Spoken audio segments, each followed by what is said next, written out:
புதிய நிதியாண்டு 2025-26 இன்றுதான் தொடங்கியது. தொடங்கிய முதல் நாளே பங்கு சந்தைகளில் மிகப்பெரிய சரிவு, இந்திய பங்கு சந்தைகளிலே மிகப்பெரிய சரிவு ஏற்பட்டிருக்கிறது. இன்று ஒரு நாளில் மட்டும் 4 லட்சம் கோடி ரூபாய் அளவிற்கு முதலீட்டாளர்களுக்கு இழப்பு ஏற்பட்டிருக்கிறது. மீண்டும் சொல்கிற நேயர்களே, 4 லட்சம் கோடி ரூபாய் ஒரே நாளில் இழப்பு ஏற்பட்டு, கிட்டத்தட்ட ஒரு 8 மணி நேரத்திலே 4 லட்சம் கோடி ரூபாய் இழப்பு ஏற்பட்டிருக்கிறது முதலீட்டாளருக்கு என்ற செய்தியுடன் இன்றைய பங்குச்சந்தை முடிவடைந்திருக்கிறது. பங்குச்சந்தையின் முடிவடைவு இந்திய பங்குச்சந்தை தொடர்ந்து நேற்றும் ஒரு சரிவை சந்தித்தது. 2வது நாளாக குறிப்பிடத்தக்க சரிவை சந்தித்தது. குறிப்பாக தகவல் தொழில்நுட்பம் மற்றும் வங்கித்துறை பங்குகள் மோசமான செயல்பாட்டை வெளிப்படுத்தியதால் சென்செக்ஸ் மற்றும் நிப்டி குறியீடுகள், அதாவது தேசிய பங்குச்சந்தை என்று அழைக்கப்படும் நிப்டி குறியீடுகளும் சென்செக்ஸ் என்று அழைக்கப்படும் மும்பை பங்குச்சந்தை குறியீடுகளும் பெரும் இழப்புகளை சந்தித்திருக்கின்றன. இதற்கு பல்வேறு காரணங்கள் கூறப்படுகின்றன. குறிப்பாக நீங்கள் பார்த்தீங்கன்னா பிஎஸ்சி ஆனது 70,390 புள்ளிகள் குறைந்து 76,024 புள்ளிகளிலே முடிவடைந்தது. என்எஸ்சி ஆன நிப்டி தேசிய பங்கு சந்தையானது 353 புள்ளிகள் குறைந்து 23,165க்கு முடிவடைந்தது. இது கடந்த வரிக்கு இதற்கு முக்கிய காரணம் குறிப்பாக பார்த்தீங்கன்னா ஐடி பங்குகள், பார்மசிட்டிக்கல் துறை பங்குகள், அதே போன்று பினான்சியல் செக்டர் நிதித்துறை பங்குகள் ஆகிய எல்லாம் கடுமையான ஒரு சரிவை சந்தித்திருக்கின்றன. புதிய நிதியாண்டின் முதல் வர்த்தக நாளே படு மோசமான நிலையில் துவங்கி முதலீட்டாளர்களை கண்ணீர் விட வைத்துள்ளது என்றால் மிகை அல்ல.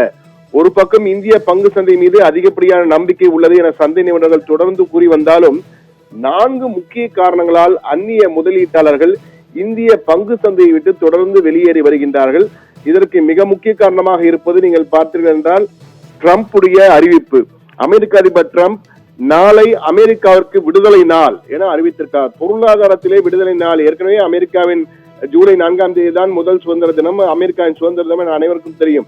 ஆனால் திடீரென ட்ரம்ப் நாளை விடுதலை நாள் என அறிவித்து நாளை முதல் வரிக்கு வரி, ரெசிப்ரோக்கல் டாரிஃப் என்று அழைக்கப்படுகின்ற பதிலுக்கு பதில், வரிக்கு வரி, நீங்கள் என்ன வரி விதிக்கோ அதே வரியை நாங்கள் விதிப்போம் என நாளை ஒரு செய்தியாளர் கூட்டத்தின் மூலமாக எந்தெந்த நாடுகளுக்கு என்னென்ன வரிகளை விதிக்கப் போகிறோம் என அறிவிக்கப் போகிறார். இதனுடைய எதிரொலி ஒரு பெரிய பதற்றத்தை இந்திய பங்கு சந்தைகள் மட்டுமல்ல, ஆசிய பங்கு சந்தைகள், ஐரோப்பிய பங்கு சந்தைகள் என அனைத்து இடத்திலும் ஏற்படுத்தியிருக்கின்றன. இதன் எதிரொலிதான் தற்போது பிரதிபலித்து அதனுடைய தாக்கம் நேரடியாக பங்குகளின் மார்க்கெட்டை கீழே சரித்திருக்கிறது.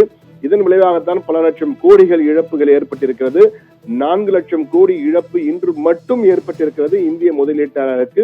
வெளிநாட்டு முதலீட்டாளர்கள் இங்கு போட்டிருந்த பணத்தை எல்லாம், முதலீட்டை எல்லாம் தற்போது வாபஸ் வாங்கி கொண்டிருக்கிறார்கள் இதனுடைய பாதிப்பின் காரணமாக.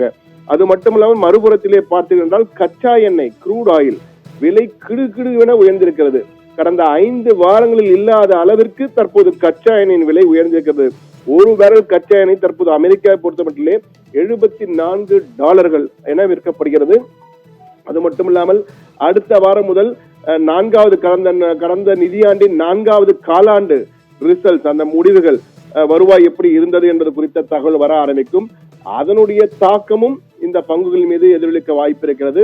ஒட்டுமொத்த பார்வையில் பார்க்கும்போது கடும் சரிவினை நோக்கி இந்திய பங்கு சந்தை இன்று சென்றிருக்கிறது. ஆனால் நாளை அமெரிக்காவிலே அந்த அமெரிக்க அதிபர் ட்ரம்ப் அறிவிக்கப் போகின்ற நேரடி தாக்குதல், அதாவது வரிகள் குறித்த அறிவிப்பினால் இந்தியாவின் தகவல் தொழில்நுட்பத்துறை ஐடி செக்டர் மிகப்பெரிய அளவுக்கு கிட்டத்தட்ட 70% அமெரிக்காவை நம்பித்தான் இருக்கிறது. அதனுடைய பாதிப்பு. அதே போல பார்மசூட்டிக்கல் 60% ஏற்றுமதி என்பது அமெரிக்காவுக்கு தான் செல்கிறது. எனவே அதனுடைய தாக்கம் அதன் மீதும் இருக்கும். இவை இரண்டுமே மிக முக்கியமான துறைகள். இந்த துறைகள் எந்த அளவுக்கு பாதிப்பை ஏற்படுத்த போகின்றன தெரியவில்லை. எனவே இந்த ரெசிப்ரோக்கல் வரி விதிக்க உள்ளதால் உலகளாவிய சந்தைகள் அதிக பதற்றத்துடன் காணப்படுகிறது. இதன் விளைவாகத்தான் இந்திய பங்கு சந்தையில் இருக்கும் பெரும்பாலான அந்நிய முதலீடுகள் அனைத்தும் அமெரிக்க சந்தையை நோக்கி படையெடுக்க ஆரம்பித்திருக்கின்றன.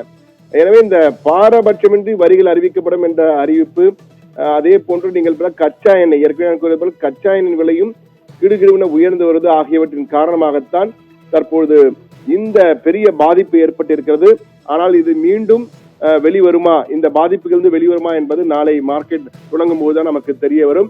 ஆனால் நாளைய அறிவிப்பு நல்ல தினமாக இருக்க வேண்டும் என முதலீட்டாளர்கள் நம்பிக்கையுடன் இருக்கிறார்கள். ஆனால் அதிபர் ட்ரம்ப் எப்படி அறிவிக்கப் போகிறார், என்ன சொல்ல போகிறார் என்பதை பொறுத்துத்தான் இந்த பங்குகளின் விலை உயருமா அல்லது குறையுமா, பங்குச்சந்தை எப்படி இருக்கும் என்பது நமக்கு முழுமையாக தெரிய வரும். ஆனால் இன்றைய செய்தி, முதலீட்டாளர்களுக்கு நிதியாண்டின் முதல் நாளே 4 லட்சம் கோடி ரூபாய் இழப்பு என்பதுதான் மிக முக்கியமான செய்தி.